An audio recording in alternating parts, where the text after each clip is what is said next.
안녕하세요. 요즘 KTX로 서울과 부산이 2시간 30분이면 갈 수 있다고는 하지만 제가 사는 지역은 좀 아직도 느린 지역입니다. 하루에 기차가 5대 정도 지나는 간이역에 근무하는 50대 후반의 남자입니다. 하루에 시계가 느리게 가다가 돌아보면 한 달이, 1년이 지나 있는 신비한 지역이랍니다. 그도 그럴 것이 이 작은 역에서 근무를 하면서 오고 가는 지역분들의 이야기를 일부러 알려고 하지 않아도 알게 되거든요.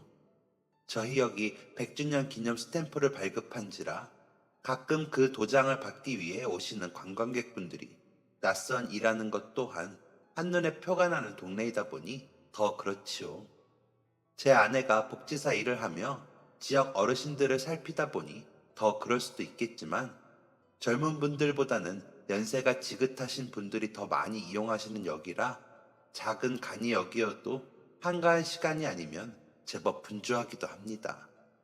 간간이 나는 시간에 노래도 듣고 이 채널에서 사연도 듣고 하며 시간을 조금 빨리 흘려보내보려 하지만 뭐니 뭐니 해도 제가 해야 할 일을 할 때 시간이 제일 잘 흐르더라고요.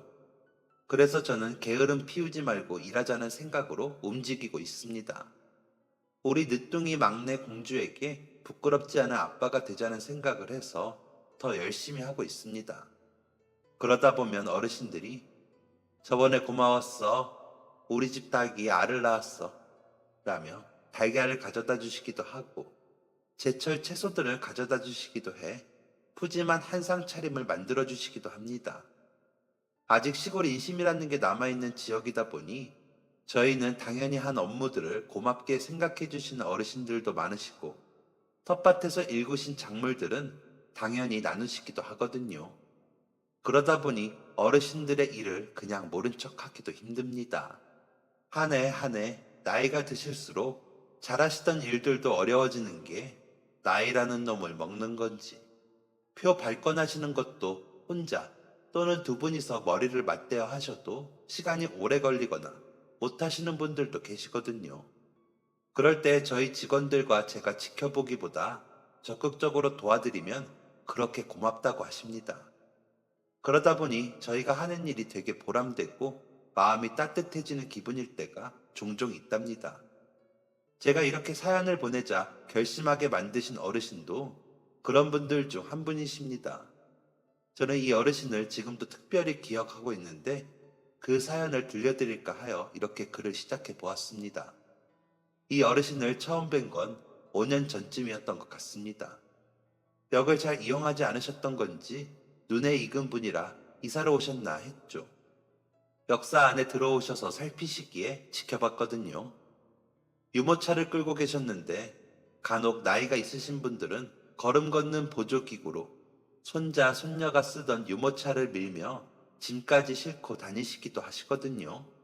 그래서 유모차를 밀며 오셨나? 기차를 타시면 도와드려야 하나? 이러면서 발권하시는지 누구를 기다리시는지도 지켜보고 있었습니다. 그런데 유모차 안쪽에다가 어휴, 여기 이렇게 멋진 기차역이 있구나. 더 일찍 와볼걸. 엄마가 아직 모르는 세상이 많네. 라면서 말씀을 하시더라고요. 유모차 안쪽에서는 아이의 소리나 움직임이 보이지는 않았는데 이불이 보이고 차양은 내려져 있어 아이가 있나 보다 했습니다. 연세가 지긋하신데 아이를 돌보시는 어르신이구나 싶었습니다. 손자, 손녀를 키워주시는 분들도 많으니까요. 유모차 안에다가도 어찌나 다정다감하게 말씀을 하시는지 보기가 좋더라고요. 저와 직원들과 눈이 마주치시자 굉장히 온화한 얼굴에 웃음을 머금고 가볍게 목례를 하시는 모습에서도 교양이 있어 보이시는 분이셨습니다. 지역에 농사 지으시는 어르신들에 비해 피부도 하얗시고 낯선 얼굴이라 의례 다른 지역에서 이사를 오신 분이구나 했습니다. 그 후로 그 할머니는 유모차를 끌고 종종 역사에 나오셨고 둘러보시던 처음과는 달리 한편에 앉아 누군가를 기다리시는 듯 계시다가 들어가시곤 하셨습니다. 긴 시간이 아니고 2시간 정도 시간이었지만 유모차를 밀고 당기시며 여전히 다정한 목소리로 아이에게 말을 하시는 모습에 직원들은 할머니한테 아이를 맡겨놓고 자식이 안 오는 거 아니에요? 라며 의문을 갖기 시작했습니다. 단정하게 입으신 옷과 깔끔한 머리 모양이 그저 허투루 이렇게 나와 계실 분이 아니라는 거였죠. 그렇게 그 어르신이 낮잠 자는 아이를 데리고 나와 도시면서 오지 않는 자식을 기다리는 가여운 할머니가 되는 일은 그다지 오랜 시간이 걸리지 않았습니다. 저 빼고 같이 근무하는 두 직원들은 그 어르신을 안타깝게 여기더니 그 후로 가끔 커피나 음료를 가져다 드리기도 하더라고요. 그러면서 아이가 깨지는 않을까 조심했고 섣불리 유모차를 열어보는 일은 하지도 않았습니다. 아이가 깨서 울면 할머니가 또 힘드실 테니까요. 그렇게 할머니는 눈이 오거나 비가 오지 않는 한 거의 매일 역사에 나오셨습니다. 나오시는 시간도 3시에서 4시 사이였는데 저희 그때는 티타임을 갖는 시간이라 내심 기다리기도 했습니다. 할머니는 커피와 음료를 내드리는 게 고맙다고 하시며 오실 때 가끔 쿠키나 빵을 싸다 주시곤 하셔서 감사히 먹기도 했고요. 그렇다고 간식 때문에 할머니를 기다린 것은 아니었습니다. 동네에 워낙 아이수가 적은 지역이라 혼자 아이를 돌보시는 듯 보여 마음이 더 쓰였다고나 할까요? 연세도 연세이시거니와 어린이집이나 유치원, 초등학교까지 손이 많이 필요할 텐데 하면서 저희끼리 오지랖 떨며 아이의 미래에 대해 걱정 아닌 걱정을 하기도 했거든요. 그때 우리 막둥이도 유치원에 다닐 때라 그런 부분이 신경이 많이 쓰이더라고요. 시커먼 남자 아이 둘은 이미 중학생, 초등학생일 때라 괜찮은데 아이가 어릴수록 더 신경과 손길이 많이 든다는 걸 실감하기도 했고요. 그래서 할머니께 마음이 더 쓰였는지도 모르겠습니다. 동병상련이라고 같이 아이를 키우는 입장에서 말이죠.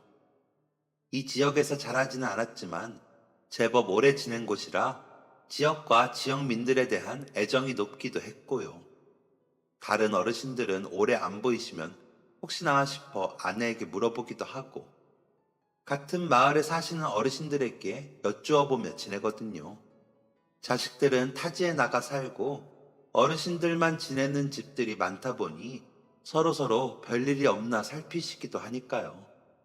아내는 그런 어르신들이 잘 계신지 일주일에 3번 정도는 댁으로 찾아뵙고 혹시나 필요한 것들은 없는지 살피는 일을 하다 보니 어지간한 집의 소식은 거의 알더라고요. 하지만 지역이 지역인지라 직원이 적어 자주 돌아보지는 못하고 한 달에 1번꼴로 가서 살핀다고 하더라고요. 그러다 어떤 날은 이런 일이 있었다며 이야기하면서 울기도 하고 웃기도 하는 게 저희 부부가 하루 일과를 마무리하는 방법이기도 했습니다. 그러다 보니 가가호호 모든 집의 사정까지는 아니어도 대충 어떤 집에 무슨 일이 있는지 정도는 알고 있었죠. 직원들한테는 말하지 않았지만 혼자 알면서 더 신경을 썼습니다. 할머니가 역사에 방문하시고 얼마 뒤에 아내에게 어디 사시는진 모르겠는데 새로 이사 오신 분 중에 아이 혼자 키우시는 분 알아? 라고 물었을 때 아내는 아이가 있어? 할머니가 혼자 계신데? 글쎄, 난 그런 가정은 방문한 기억이 없네. 새로 이사 오신 분은 계시긴 하신데 거기는 할머니 혼자 지내시거든. 이라고 하더라고요. 그래서 다른 직원이 갔나? 유모차 끌고 역사에 나오시는 분 계시거든. 아무래도 자식들이 아이만 맡기고 와보지 않는지 아이 낮잠 자는 시간에 나오셔서 기다리시다가 가셔. 벌써 한 3개월 됐지. 그런데 아이 깰까봐 가서 말도 못 붙여. 아이 깨서 울면 할머니 힘드시니까. 그래서 어디 사시나 싶어서. 라고 했더니 아내가 나도 일보러 오며 가며 그런 집이 있나 잘 볼게. 어디 집이지? 주소 이전을 안 하셨나? 라며 갸우뚱 하더라고요. 그럴 수밖에 없는 게 아내 부서에 인원이 많지 않아 직원들끼리 그런 세부 내용은 공유를 하는데 들은 기억이 없으니 의아했던 겁니다. 아내와 그런 대화를 하고 난 후 저는 그 유모차 할머니가 더 신경이 쓰였습니다. 온갖 영화가 머릿속에 그려지며 안타까운 상황이 벌어지고 있다는 생각이 들 때도 있었거든요. 그렇게 시간은 흘렀고 저희끼리는 할머니를 유모차 할머니라고 부르며 오늘은 유모차 할머니 안 오시나? 어디 사시는지 여쭤는 봤어요? 아이 성별이라도 알면 옷이라도 물려줄 텐데 하는 말들을 주고받기도 했습니다. 여전히 저희 역사에는 어르신들이 오고 가셨지만 그 유모차 할머니에게 유난히 마음이 쓰였습니다. 그건 저 말고도 저희 직원들도 마찬가지였는지 날이 추워지자 유모차에 씌우는 방풍 커버를 선물하는 직원도 있더라고요. 할머니, 이거 씌우면 바람이 덜 들어 아기가 감기도 덜 걸리고 그래요. 저희 아기가 쓰던 건데 가져가 쓰세요. 아무 유모차나 다 돼요. 라며 전달하더라고요. 할머니는 그런 직원에게 어머나 고마워라. 우리 아가 안 춥겠네. 이런 게 있어요? 아유, 우리 아들 키울 때는 이런 것도 없었는데 좋네요. 고맙습니다. 라며 웃으시더라고요. 대신 잘 됐다는 생각이 들기도 하고 자녀들은 뭘 하시기에 저런 것도 안 챙기나 싶어 생각이 많아졌습니다. 그런 와중에도 할머니는 유모차 안으로 다정한 목소리로 말씀하시더라고요. 아이는 소리도 없이 잘만 잤지만 저희는 그런 모습을 보며 마음이 조금 아팠습니다. 할머니는 그 다음에 오실 때는 귤을 한 봉지 사오셔서 주시며 덕분에 우리 아가랑 나오기가 더 좋아졌어요. 고마워요. 라고 하고는 그날따라 일찍 가시더라고요. 제법 추운 날이라 따뜻한 음료라도 마시고 가시라고 잡았지만 만류하시고 돌아서시는 할머니를 집까지 태워다 드려야겠다고 생각했습니다. 정말 너무 추운 날이었고 눈까지 온다는 예보가 있던 터라 신경이 쓰이더라고요. 그래서 한가한 시간이니까 내가 가서 아이랑 모셔다 드리고 올게. 라며 직원들에게 말하고는 할머니의 뒤를 따랐습니다. 할머니는 추운 밖에서 유모차 차량을 열고 안에다 뭐라고 이야기하고 계시더라고요. 아이와 마주보는 그 얼굴은 온화하고 다정했고 눈빛에서 애정이 느껴졌습니다. 할머니, 날이 추우니까 제가 아기랑 이라고 말하다 저는 한동안 말을 못하고 유모차를 바라봤던 것 같습니다. 할머니는 여전히 다정하게 웃는 얼굴을 유지하고 계셨지만 저는 어떻게 할머니를 봐야 할지 모르겠더라고요. 유모차 안에는 아이가 아닌 인형이 앉아 있었거든요. 털모자도 쓰고 겉싸개 이불에 쌓인 인형이요. 제가 당황하자 할머니는 예쁘죠, 우리 아기? 아가, 아저씨한테 인사해야지. 안녕하세요. 라며 여전히 웃는 얼굴로 웃으셨습니다. 그런 할머니께 딱히 다른 말을 할 수가 없어. 할머니, 곧 눈도 온다고 하네요. 제가 댁까지 차로 모셔다 드릴게요. 오늘 너무 추워요. 라고 하려던 말을 마저 하며 어색하게 웃었습니다. 할머니는 수줍게 웃으시더니 살금살금 가면 돼요.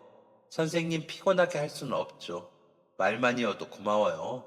정말 좋은 사람들이야. 그렇지? 라며 다시 인형에게 말을 거셨습니다.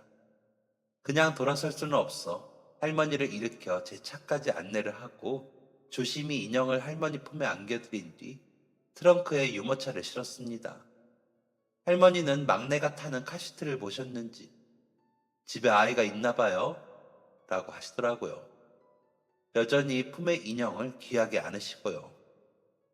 네, 이제 유치원 다녀요. 늦둥이죠. 라며 웃으며 답을 했더니 어휴, 좋으시겠어요. 원래 늦게 본 자식이 더 귀엽고 귀하지. 유치원 다니면 한참 엄마 아빠 좋다고 그러겠어요. 그때가 좋죠. 라면서 웃으셨지만 이내 창밖을 보시며 생각에 잠기셨습니다. 할머니는 역사와는 제법 떨어진 마을의 안쪽 집에 사시더라고요. 한동안 비어있던 집인 것 같은데 대충 손을 보고 지내시는지 집은 겉으로 보기에도 을씨년스러웠습니다. 집 앞에 차를 세우고 유모차를 내리자 인형을 품에 안으신 할머니는 조심스럽게 웃으시더니 우리 아가 본 이야기는 비밀이에요. 알았죠? 그렇게 해줄 수 있죠? 라고 하시고는 집 안으로 들어가시더라고요. 인사를 하고 할머니가 들어가시는 걸 보고 다시 역사로 돌아오면서 생각이 많아졌습니다. 그간에 본 할머니의 모습과 인형이 떠오르며 머릿속이 혼란스럽더라고요. 확실한 건 할머니는 도움이 필요하시다는 거였습니다. 역사로 돌아와 직원들을 바로 보지 못하고 괜히 이리저리 구석의 일들을 다시 한번 확인하고 자리에 앉았습니다. 퇴근 전까지 생각이 많아지더라고요. 할머니가 인형을 유모차에 싣고 다니시는 게 병으로 안 좋은 것인지, 정신적인 아픔이 있으신 건지 도통 알 길이 없었고, 그냥 지나칠 수도 없는 노릇이었으니 어떻게 해야 하나 싶어 이리저리 생각을 하게 되더라고요. 그리고 그날 저녁 집에 가 아내와 저녁을 먹으면서도 할머니 생각을 했습니다. 한번 따로 찾아가 할머니를 만나볼까 싶기도 했고요. 그런 제가 이상했는지 아내는 무슨 생각을 그렇게 해? 고민 생겼어? 라며 묻더군요. 그 순간 잘 됐다 싶더군요. 저기 전에 내가 말했던 새로 이사 오신 분들 중에 아이 혼자 키우신다는 분이라고 입을 떼자 아내는 "아, 맞다. 내가 우리 직원들한테도 물어봤는데 아무도 몰라. 도대체 어느 집 어른이야? 라며 궁금하다는 듯 제 얼굴을 보더라고요. 안 그래도 오늘 눈이 온다는 예보도 있고 해서 유모차 접어 차에 싣고 차로 댁까지 모셔다 드렸는데 아이가 아니고 인형이더라고. 너무 놀라기도 하고 걱정도 되는데 또 어떻게 접근을 해야 할지 모르겠어서 라는 제 말이 끝나기도 전에 아내는 어디 집에 사신다고? 인형을 아이처럼? 여기가 김주임 지역이긴 한데 내가 같이 가봐야겠네 라며 심각한 얼굴로 종이를 가져와 메모를 하더라고요. 그래서 제가 본 대로 할머니의 행동들을 아내에게 일러주었고 아내는 내가 내일 일정 마치는 대로 김주임이랑 한번 가볼게. 혹시 치매일 수도 있고 자식들이 할머니를 유기했을 수도 있으니까 알아봐야지 라며 저처럼 얼굴이 어두워지더라고요. 혼자 지내시는 어르신들 중에 간혹 치매라는 무서운 병이 찾아온 것을 모르고 계시다가 나중에 깊어지고 나서 손 쓸 수 없게 되면 드러나는 경우가 많거든요.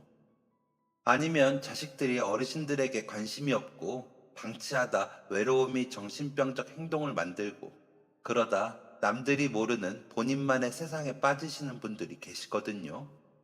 처음에야 금방 돌아올 수 있지만 오래되고 마음의 상처가 깊어지면 선뜻 그 세상에서 벗어나지 못하시기도 하시고요. 너무 안타까운 일이죠. 저희 지역은 특히나 노년 인구가 많은 지역이다 보니 그런 분들에게 신경을 안 쓸 수도 없더라고요.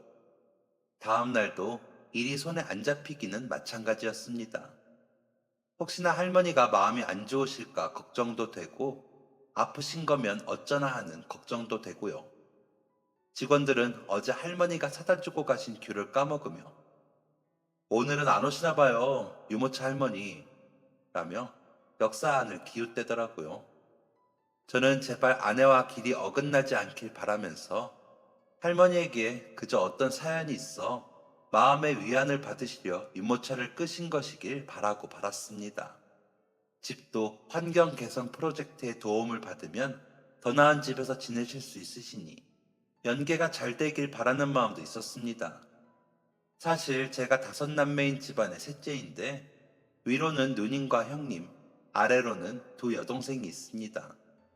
누나가 첫째이시고 2살 아래 형님이 계시고 그리고 제가 형님과 3살 차이로 태어난 후 저와 1살 터울의 여동생과 그 밑으로 4살 터울의 막내 여동생이 복작거리며 자랐습니다. 누님은 첫째여서 그런지 어머니를 도와 집안의 전반적인 일들을 하시다 25살이 되자 시집을 가셨고 형님은 장남이라는 기대 아래 뭐든 다 원하는 대로 하며 컸습니다. 저는 비교적 누님과 형님의 수발을 들며 여동생들 뒤치다거리나 했죠. 옆집에 친할머니가 사시면서 저희 집과 자주 왕래를 하고 농사도 지으시면서 비교적 건강하시다고 믿었었는데 제가 고등학교 2학년에 다닐 때쯤 친할머니가 이상해지시더라고요. 2, 3일을 집에서 나오시지 않을 때도 있고 저희 어머니께 와서 밥 달라고 불호령을 내리시더니 밥솥을 끼고 앉아 밥만 퍼서 드시기도 하고요. 누나와 제가 주로 그런 할머니를 모셔다 드리고 모시고 오곤 했었는데 점점 가족들을 못 알아보시고 대문만 보면서 기다리시거나 저희에게 화를 내시거나 하셨습니다. 특히나 형을 잘 찾으셨는데 그때는 대학에 다니고 있던 형이 나타나지 못해 실망도 많이 하시다가 돌아가시더라고요. 한 마을에 이웃해 지내시던 할머니를 그렇게 보내드리고 났는데 마음이 너무 괴롭더라고요. 게다가 나중에는 제 얼굴도 못 알아보시고 인사를 하신다거나 나가라고 하셔서 속상한 마음으로 할머니 임종을 맞이했던 경험이 있는 저는 어르신들이 그런 일을 겪으시는 부분에 마음이 더 쓰여 아내가 할머니를 만나셨는지 궁금하더라고요. 아버지, 어머니께서도 할머니가 그렇게 떠나신 걸 아직도 명절에 만나기라도 하면 가끔 말씀을 하십니다. 이제는 부모님도 나이가 많으신데 그때 이야기를 하실 때면 할머니에 대한 그리움이 얼마나 크신지 알겠더라고요. 어머니는 나는 시집 오기 전까지 그런 시어머니가 계시다는 말을 어디서도 들어본 적이 없었어. 며느리 손 아깝다며 고생시켜 미안하다고 하시는 시어머니가 세상에 어디 있겠니? 그랬던 분이 정신 놓으시더니 그렇게 나를 밀어내고 밉다 하시는데 서운해서 아직도 눈물이 나. 라고 말씀하실 정도로 할머니는 정도, 사랑도 많으신 분이셨습니다. 저에게도 그러셨고요. 아마 누님, 형님, 동생들 다 그런 생각일 겁니다. 그래서 제가 이 지역이 좋은지도 모르겠습니다. 부모님 같으면서 할머니 같으신 지역 주민분들이 계시는 곳이니까요. 그런데 오셔서 잘 지내던 분이 그러시니 유모차 할머니께 더 신경이 쓰일 수밖에 없더라고요. 그래서 저녁에 오기만 기다렸습니다. 물론 전화를 해볼 수도 있지만 괜히 방해가 되는 것 같아 선뜻 하기도 그렇더라고요. 그러는 와중에 역사에 손이 가는 일들을 해놓고 어르신들 짐 실어드리고 하면서 정신없는 하루를 보냈습니다. 잠시 앉아 차를 마시면서 하늘을 올려다보는데 여전히 눈이 쏟아질 것 같아 멍하니 보기도 했습니다. 그날따라 시간이 왜 그리 더 더디게 흘러가는지 이리저리 할 일을 정신없이 하면서도 무료하다는 생각이 들더군요. 사람 마음이 쏠리는 곳이 있다는 게 그렇더라고요. 근무 시간이 끝나고 아내와 만나 같이 집으로 가기로 한 장소에 가서 아내가 오기를 기다렸습니다. 아내가 차를 쓰는 날이라 저는 발을 동동 구르며 추위와 싸우고 있었죠. 막내는 장모님이 유치원에서 데리고 오셨는데 오빠들이 안 놀아준다며 골이 잔뜩 나서 저에게 전화해서는 오빠들이 안 놀아줘. 아빠 빨리 와. 라며 전화를 해 마음만 더 분주해져서는 아내를 기다렸습니다. 그렇게 한 10분쯤 기다렸을까? 아내가 오는 게 보이더라고요. 멈추는 차에 올라타며 할머니는 어때? 병원 가보셔야 할 것 같아? 집 상태는 어때? 라며 다다다다 질문 폭격을 쏟아냈습니다. 그러자 아내는 그런 저를 보더니 영무원이 아니라 사회복지사 해야 하는 거 아니야? 라며 웃더군요. 쑥스러워진 저는 머리를 긁으며 집에 혜진이가 오빠들이 안 놀아준다고 전화 왔었어. 집에 가면 혜진이 잘 때까지 얘기 못할 것 같아서 라며 변명을 했습니다. 아내는 계속 웃음기 있는 얼굴로 치매는 아니신 것 같아. 아기라고 하시지만 인형이라고 아시더라고. 라고 말하며 금세 씁쓸한 얼굴로 바뀌어 말을 이어갔습니다. 이사 오시기 전에 우연히 멀쩡한 유모차를 주우셨는데 그때부터 밀고 다니셨대. 사실 인형은 손녀 주려고 사신 인형인데 못 건네주셔서 그때부터 집에서 오며 가며 말상대처럼 말을 거시다가 유모차에 싣고 다니시면서 이야기하시곤 하셨나 봐. 혼자 말하고 다니는 게 이상해 보일 거라고 안 그래도 생각하셨다면서 웃으시더라고. 되게 교양 있으시던데? 라고 말하며 운전을 하던 아내는 신호에 맞춰 잠깐 멈춘 사이 저를 보면서 너무 걱정 마. 일단 센터 나오셔서 기본적인 검사 다시 해보자고 말씀을 드려놨어. 내일이나 모레쯤 나오시겠대. 말씀으로는 외로우셔서 그러시는 거라고 그러시더라. 이상한 거냐고. 누가 신고했냐고 하시더니 당신 아내인 거 아시던데? 당신 차에 걸린 사진에서 보셨다고.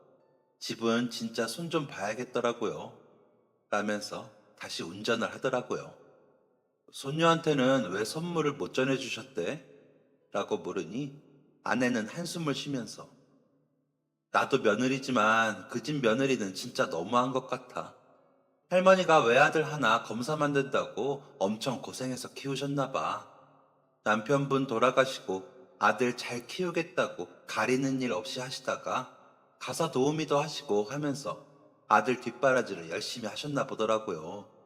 그런데 아들 법대 보내고 사법시험 뒷바라지까지 하시느라 고생을 하시고 좀 더 여유가 있는 집 딸하고 중매를 보고 결혼을 시켰대. 그런데 이 며느리가 이 할머니가 격이 안 맞는다면서 그렇게 싫은 티를 내더래. 아들은 처음에 중간에 힘들어하더니 변호사 사무실 차려준다는 처가 말에 넘어가 자기 어머니를 보러 오지도 않고 전화하는 것도 피하더래. 까지 말한 아내는 주차를 하고 저를 보면서 고개를 저으며 말을 계속했습니다. 그러기만 했으면 다행인데 연락이 너무 안 돼서 아들 집 앞에 찾아가 벨을 눌렀는데 모르는 사람이 나오더라는 거야. 그러더니 집주인 이민 간다고 자기가 전세 들어왔다고 하더래. 그날이 손녀 생일이라 생일 선물로 그 인형을 사서 가신 건데 아파트 단지에서 그 인형을 끌어안고 펑펑 울다가 집으로 오셨다고 하더라고. 그 후로 그 인형을 손녀 삼아 말을 하시고 그러시다가 갑자기 답답한 느낌이 들어서 사시던 집 정리하시고 이 시골로 내려오셨대. 혹시 몰라 세입자한테 할머니 집 주소를 남기셨는데 역사에 나가서 기다리시는 것도 아들이었나 봐. 아직 막 자세히 이야기는 안 하시는데 사회복지사라 그랬더니 이런저런 이야기 하시긴 하시더라. 앞으로 더 이야기 나눠야지. 당신한테 고맙다고 전해달라 하시던데 라면서 짐을 챙겨 차에서 내리더라고요. 아내를 따라 차에서 내려 집으로 향하면서 제 마음은 더 무거워졌습니다.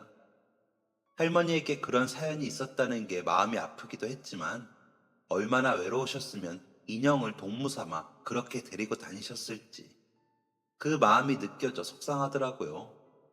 어머니께 말도 안 하고 이민이라니 진짜 사람이 할 수 있는 일인 건지 머리가 아득해져 오는 기분이었습니다.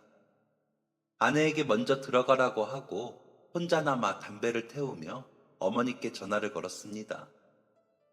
무슨 일 있어? 라고 물으시는데 무슨 일 있어야 전화하나요? 아버지한테 다음 쉬는 날에 간다고 했는데 들으셨어요? 라고 여쭤보며 이런저런 이야기들을 하다가 전화를 끊고 집으로 들어갔습니다.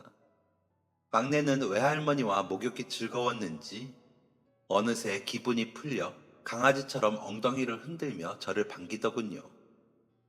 아빠, 담배 냄새 나. 담배는 몸에 해로워. 끊어. 라며 코를 막고 말을 하는 모습도 사랑스러운 아이에게 미안, 미안. 아빠가 냄새 빼고 들어온다고 했는데 그래도 냄새나? 알았어, 안 피울게. 라며 웃고 옷을 갈아입고 밥을 먹는데 마음이 계속 무거웠습니다. 장모님께서는 박서방, 오늘 피곤했나? 얼굴이 말이 아니네. 그럴 때는 쌍화탕 한 잔하고 이불 덮고 푹 자. 쌍화탕 끓여놓은 거 있어. 딱 맞춰서 잘 끓였네. 라며 웃으셔서 감사하다는 말을 하며 같이 웃으면서도 마음이 안 좋았습니다. 유모차 할머니가 웃으시는 모습이 돌아가신 친할머니 모습과 비슷해 마음을 더 쓰고 있었는지 그날 저녁은 그렇더라고요. 다 큰 남자가 의연하지 못하고 이리저리 마음이 흔들리는 모습은 부끄럽지만 그래도 홀로 차가운 겨울밤을 보내고 계신 할머니가 안쓰러웠습니다. 할머니는 그 후로도 며칠을 역사에 나오지 않으셨습니다. 센터도 가시고 집 환경 개선을 위해 사람들이 드나들고 해서인 걸 저는 알았지만 영문을 모르는 직원들은 걱정하더라고요. 아이가 감기 걸렸나? 할머니 혼자 돌보시기는 힘드실 텐데. 라고 한 직원이 하니 방풍 커버를 할머니께 드렸던 직원이 아이가 많이 아프면 아이 부모가 오지 않았을까? 그래서 다니러 가시느라 안 오실 수도 있지. 애 아프면 온 가족이 비상이라니까. 그죠, 박 계장님? 라고 하더라고요. 그래서, 그치, 아이들 아프면 부모는 그렇게 공들여 키워놓으면 지들 혼자 컸는지 알지. 라며 웃어 넘겼습니다. 할머니가 지켜달라고 하셨던 비밀을 지켜드리고 싶었으니까요. 아내는 저녁마다 할머니의 소식을 전해주었습니다. 할머니가 혼자 계시는 시간이 길어 인형과 이야기하시는 것도 개선하기 위해 센터에 취미 활동반을 소개해드렸다고 하면서요. 그와 동시에 할머니가 어떤 마음가짐이신지 꾸준히 상담하는 시간을 갖기로 했다면서 이제 할머니 바쁘셔서 여기 못 가실 수도 있어 라고 하더라고요. 하지만 할머니는 집 공사가 마무리되자마자 오전에 센터에 가셨다가 오후 3시경 유모차를 끌고 역사에 나오셨습니다. 근 2주 만에 오신 할머니는 간식을 사오셔서는 그간 일이 있어서 못 왔어요. 이제 안 빠질게요. 라고 하시며 저를 향해 눈을 찡긋 하셨습니다. 그러나 할머니의 표정이 전보다 더 밝아져 보는 저도 마음이 좋더라고요. 그 후로는 정말 할머니는 거의 매일 나오셨습니다. 그런 할머니를 배웅해드리는 일은 제가 했죠. 역사 앞 벤치에 앉아 숨을 고르시는 할머니를 차로 태워드리기도 했고요. 여전히 겉사기에 쌓인 인형 아가를 할머니 품에 귀하게 안겨드리면서요. 할머니는 몇 번 그렇게 차를 타셨습니다. 그러시더니 어느 날에 내가 안 이상해요. 계장님 덕분에 내가 요즘 살맛이 나요. 복지사님도 너무 좋으셔. 부부가 어쩜 그렇게 좋은 사람들이 만났는지 몰라. 복이야, 복. 이라고 하시면서 눈가가 촉촉해지시는 것 같더라고요. 저는 별말 없이 들어드리고 감사하다고 인사만 했지만 할머니는 그런 저의 행동이 마음에 드신 건지 저에게 따로 선물들을 하시기 시작하셨습니다. 일회용 면도기, 직접 짠 장갑과 목도리, 양말 등등. 사소하다면 사소하지만 계속 받을 수만은 없는 그런 선물들을 해주셨습니다. 그래서 차로 모셔다 드리던 다른 날에 할머니 그냥 오세요. 이러시면 제가 너무 죄송하고 부담스러워요. 이렇게 건강하게 센터 나가셨다가 역사에 놀러 오시면 돼요. 태워드리는 일은 할머니한테만 하는 일도 아닌데요. 라며 말씀을 드렸더니 내가 주고 싶어서 그래요. 받은 게 너무 많아서 고마워서. 복지사님하고 계장님하고 내 얘기도 들어주고 하니까 내가 어디 가서 이런 이야기를 털어놓겠어요. 라고 하시며 우시더라고요. 어제 아들 집 세입자가 연락이 왔어. 집이 팔려서 자기도 이사를 가야 한다고. 내 전화번호랑 이사간 집 주소는 부동산에 맡기고 꼭 전해달라고 했다는데 이놈이 전화가 없어. 어느 나라로 갔는지만 알아도 좋을 텐데. 그것도 모르니 답답하고 혹시나 한국에 볼 일 있어 왔다가 엄마 찾으러 올까 해서 자꾸 역에 나가보는 거야. 우리 아들이 기차 좋아하거든. 그러다 전화 올까 집에 가고 그러다 보면 아이들한테 하고 싶은 말은 우리 아가한테 하는 거지. 그런데 복지사님이랑 계장님도 집도 손볼 수 있게 도와주고 상담도 해주고 취미도 만들어주고 이렇게 차도 태워주니까 내가 살맛이 나 라며 눈물을 닦으시더라고요. 듣고 있던 저는 그럼 할머니 3달에 한 개씩만 해주세요. 그거보다 자주는 안 돼요.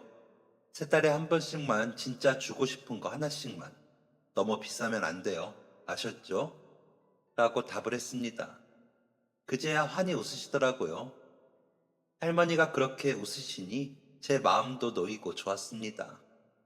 아내에게도 그런 일이 있었다고 말을 했더니 잘했어. 그런 분들은 보답 못하시면 또 속병 날 수 있어. 상담해보니까 진짜 평생을 그저 남 좋은 것만 하고 사신 분이야. 본인 좋은 것보다 아들한테 좋은 것만 챙기시느라 다 우리 아들은 그런 거 싫어해. 우리 아들이 좋아해. 이런 말 많이 하시더라고요. 사정을 알아서 그런가? 괜히 더 마음 쓰이고 그래. 곧 설인데 그때는 어떻게 혼자 지내실까 싶기도 하고. 아마 이 지역에 자식들이 많이 오는 지역이라 괴로우실 거야. 티는 안 내시겠지만. 아참, 당신은 미리 이번 휴일에 어머님, 아버님한테 다녀올 거지? 가서 설에 뭐 더 준비해야 하는지 적어와요. 내가 설에 애들 데리고 가면서 가지고 가면 되니까. 라더니 씻으러 욕실로 가더라고요. 아내의 말을 듣고 보니 할머니께서는 명절에도 혼자 계셔야 하는 게 마음이 안 좋더라고요. 저야 직업이 영무원이라 명절이 바빠 본가에 미리 다녀오거나 나중에 가고 아내가 아이들을 데리고 명절에 다녀오기를 오랫도록 했던 터라 별 생각이 없었는데 할머니는 아니더라고요. 명절 때는 저희 역사도 바쁜 때라 할머니를 챙기기가 쉽지 않을 것 같아 또 마음이 쓰였습니다. 명절 때는 어르신들이 자녀분들 배웅하러 오시는 길에 이런저런 음식이며 과일이며 작물들을 가져다 주시기도 하고 발권도 많은지라 정신이 없거든요. 아내는 고향집에 가고 장모님도 아내의 오빠인 처남집으로 명절을 보내러 가시는지라 할머니를 부탁할 사람도 없더라고요. 그래서 일단은 할머니가 역사에 나오시면 최대한 살펴드리고 혹시나 나오지 않으시면 제가 저녁이랑 아침에 할머니 댁으로 가보기로 했습니다. 아내도 그러는 게 좋겠다고 하더라고요. 평소에는 혼자 계시던 어르신들도 그때는 자녀분들이 방문을 하시는데 유모차 할머니는 아들이 안 올 테니까요. 그렇게 힘들게 아들 뒷바라지한 공이 하나도 없이 쓸쓸하신 할머니의 노년이 너무 안쓰럽고 마음이 아팠지만 저희 나름대로 챙겨드리는 수밖에 없다는 생각에 그렇게라도 하자라고 결단을 내렸습니다. 아내는 당신은 할머니들한테 유난히 약하더라. 아버지 돌아가시고 우리 엄마 모시고 오자고 했을 때는 그냥 날 너무 사랑해서 우리 엄마까지 챙기는구나 했는데 알고 보면 할머니들이 안쓰러운 걸 유난히 못 보는 것 같아. 왜 그래? 라면서 묻더라고요. 글쎄, 아마 돌아가신 할머니에 대한 기억이 좋아서겠지. 우리 어머니가 친정어머니 일찍 돌아가시고 시집 온 걸 아신 할머니가 기죽지 말라고 항상 어머니부터 챙기시고 어머니는 그럼 할머니 덕분에 웃으시고 그러셨거든. 이라고 말을 하는데 저도 모르게 눈물이 툭 떨어졌습니다. 할아버지는 장남이라고 형만 좀 챙기시고 싸고 두셨는데 할머니는 누나들이나 나나 다 골고루 챙기시면서 예뻐해 주시기도 하셨고 그 옛날 분이 어머니랑 아버지 나가서 나들이 하라고 우리 불러다 밥해 먹이시고 재우시고 하셨으니까 그 덕에 우리가 다섯 남매가 됐겠지만 그랬는데 나중에 치매에 걸리시고 어머니한테 매정하게 하시고 우리한테 떼부리시고 그러시다가 결국 어머니 손잡고 돌아가셨거든. 중간중간 정신 드시면 건강하셨을 때처럼 환하게 한 번씩 웃으시는데 너무 좋았어. 유모차 할머니가 그렇게 웃으시는 게 닮아서 내가 더 마음이 쓰이는 것 같아. 라고 말하며 흐르는 눈물을 닦았습니다. 명절이 다가오니 할머니가 그리운 마음도 들고 그랬던 것 같습니다. 아내는 눈물까지 흘리는 저를 보고 놀란 듯 했지만 이내에 와서 안아주더라고요. 당신 마음이 이렇게 따뜻해서 내가 당신을 좋아해.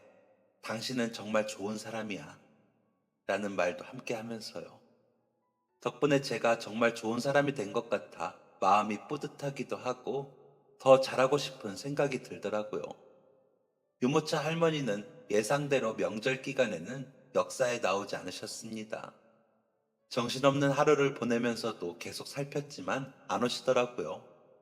그래서 설 전날 저녁에 집에 아내가 만들어 놓은 명절 음식을 가지고 할머니 댁으로 갔습니다. 할머니, 저 박계장이에요. 저녁 드셨어요? 라며 대문을 열고 들어가니 깜짝 놀라시면서 아이 참, 이런 날 여기를 왜 와? 라면서도 얼굴은 웃으시더라고요. 그래서 저도 오늘 집에서 혼자거든요. 연휴 끝나는 날에나 애들이랑 애들 엄마가 와요. 장모님도 처남네 가서 명절 다 보내고 오시고요. 그래서 할머니랑 같이 밥 먹으러 왔죠. 내일 아침에 떡국도 같이 먹어요. 라고 말씀드리며 음식을 내려놓았습니다. 할머니는 그러자 조금만 기다려요. 내가 얼른 새밥 해줄게. 잠깐만. 이라며 부엌에서 밥상을 차려주시더라고요. 한편에 앉혀놓은 인형에게 할머니가 미리 밥이라도 해놓을 걸 거기 잘 앉아 있어요. 라고 말씀하시는 것도 잊지 않으시더라고요. 인형은 세상 천진한 미소로 웃고 있었지만 제 기분에는 어디엔가 슬퍼 보였습니다. 할머니 음식 솜씨가 좋으시더라고요. 상차림도 깔끔하시고요. 접시도 예쁜 걸 쓰시더라고요. 와, 할머니, 진짜 예쁘게 해놓고 드시네요. 무슨 사진 속 밥상 같아요.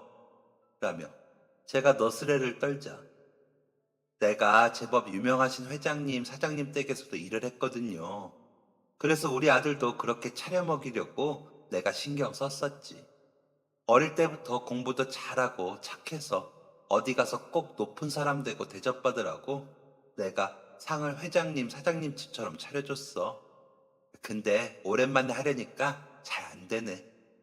라면서 할머니는 밝게 웃으셨습니다. 그렇게 밝게 웃고 계시는데 저는 왜 속이 상하던지. 아유, 아들은 속상하겠네. 이런 엄마 밥 못 먹어서 내가 다 먹어야겠다. 라며 괜히 심술궂게 밥을 먹었습니다. 할머니는 그런데도 미소를 잃지 않고 밥을 먹는 저를 보시더라고요.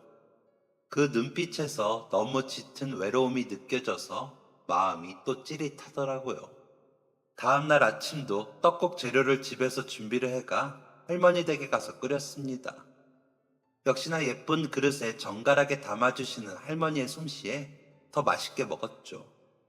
그리고 출근을 하려고 할머니 집에서 나서는데 내가 내일 역으로 갈 테니까 오늘 저녁에는 오지 말아요.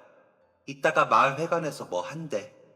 라면서 웃으시기에 알았다고 인사를 하고 출근을 했습니다. 아내와 아들들은 고향집에서 더 있다 오고 싶었는데 막내딸이 아빠 외롭다고 얼른 가자고 그랬다면서 명절 다음 날 아침 일찍 왔더라고요. 역시나 막내는 사랑이더라고요. 그렇게 명절을 보내고 일상으로 돌아와 유모차 할머니는 시간에 맞춰 역사에 나오셨고 저는 할머니를 모셔다 드렸습니다.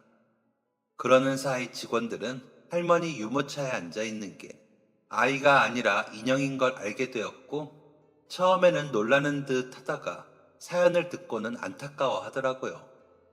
그래서 저희도 아이가 있다고 알았을 때처럼 할머니와 유모차를 대했습니다.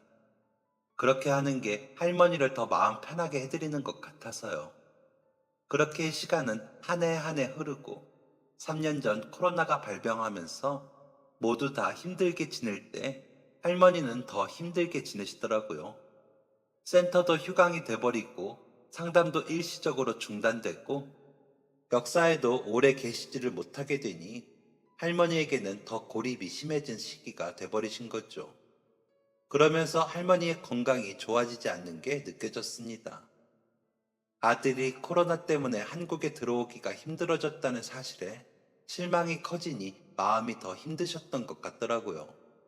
저와 아내가 나름대로 계속 챙기긴 했지만 할머니 마음속의 아픔에는 그다지 도움이 되지 못했던 것 같습니다.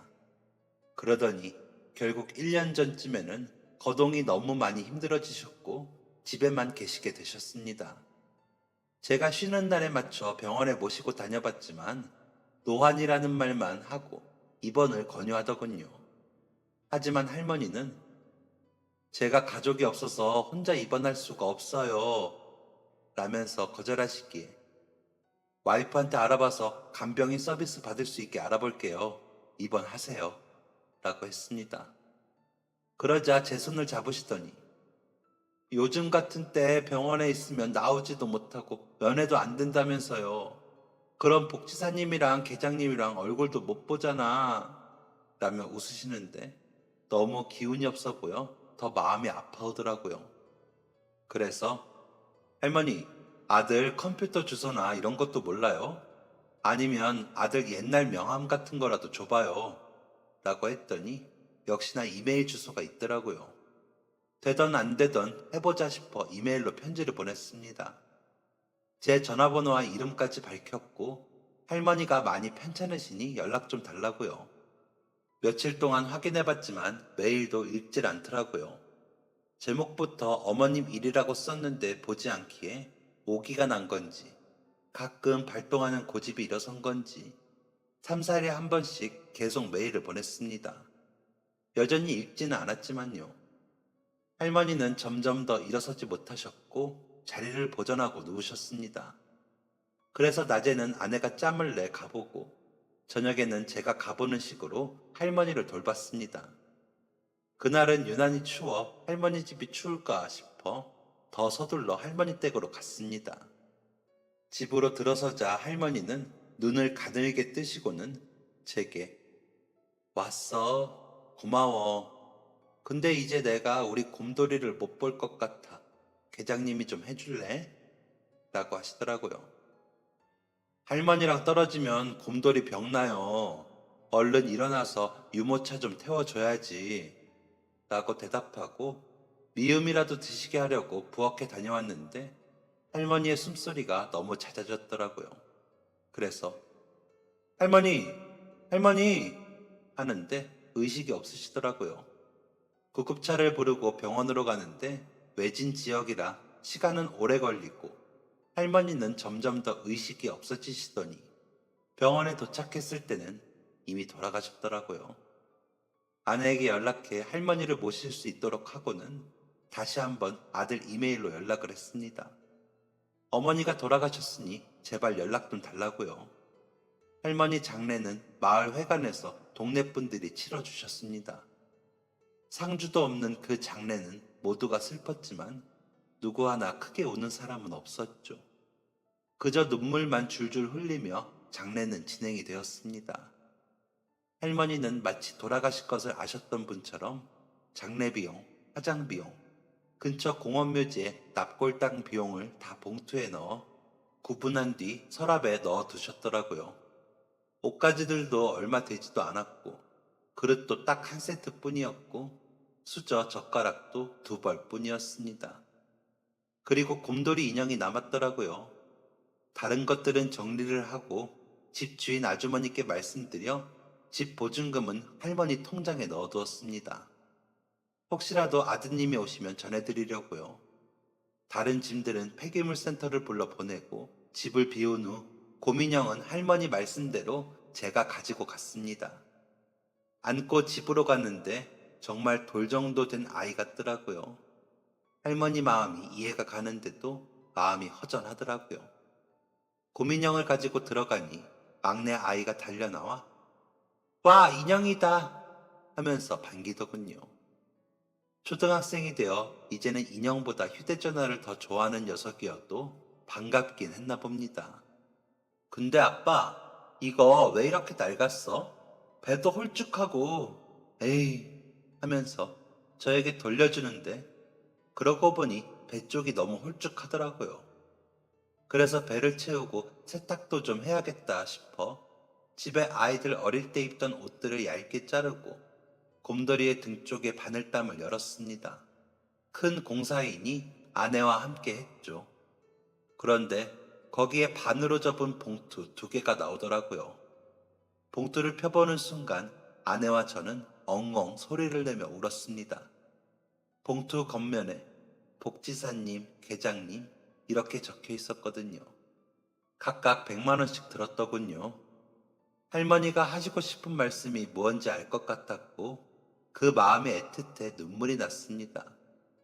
그러고 며칠 뒤 밤 해외 전화라며 전화가 오더군요. 받았더니 박 회장님 맞으십니까? 라고 다급하게 묻더군요. 그래서 네 맞습니다. 이석윤 씨인가요? 라고 물으니 네 맞습니다. 죄송합니다. 라며 울더군요. 저한테 죄송하실 것은 없습니다. 어머니한테 죄송하셔야지요. 얼마나 기다리셨는데요? 라고 말하는데 저도 눈물이 나더라고요. 한동안 말없이 울던 할머니의 아드님은 제가 지금 사정상 당장 가보지는 못합니다. 죄송합니다. 조만간 찾아뵙겠습니다. 라고 하기에 이제 오셔서 뭐 하시려고요? 이제 어머님도 안 계신데. 그러지 마시고 이메일로 주소 보내주시면 어머님 유품 보내드리겠습니다. 그게 편하지 않으시겠어요? 라고 말씀드리니 호흡이 거칠어지더니 더 크게 울더라고요. 그래서 전화를 끊고 곰돌이에게 곰돌아, 이제 정신이 들까? 라고 저도 모르게 말을 걸었습니다. 그 후로 종종 말을 걸고 있습니다. 좋더라고요. 아드님한테는 할머니 모신 납골당 주소와 통장, 할머니가 가지고 계시던 앨범, 일기들을 보냈습니다. 그리고 왔었는지 안 왔었는지는 모르겠습니다. 화가 날 것 같으니 혹시 온다면 아는 척 말라고 했거든요. 부모님은 저의 시간을 기다려주지 않는다는 말이 있죠. 한 해가 마무리되는 요즘 가족이 더 애틋해지고 소중하게 느껴지는 때에 한 번이라도 더 부모님께 연락을 드리고 찾아뵙고 손잡고 안아드리는 건 어떨까요? 나이가 드신 분들은 더 금방 늙으시더라고요. 그러니 더 늦기 전에 사랑한다는 말도 많이 하시길 바랍니다. 저도 부모님께 한 번 더 다녀와야겠네요. 긴 글 읽어주셔서 감사합니다. 지금까지 사연 들어주셔서 감사합니다. 사연이 재밌으셨다면 구독과 좋아요를 눌러주세요. 감사합니다. 안녕히 계세요.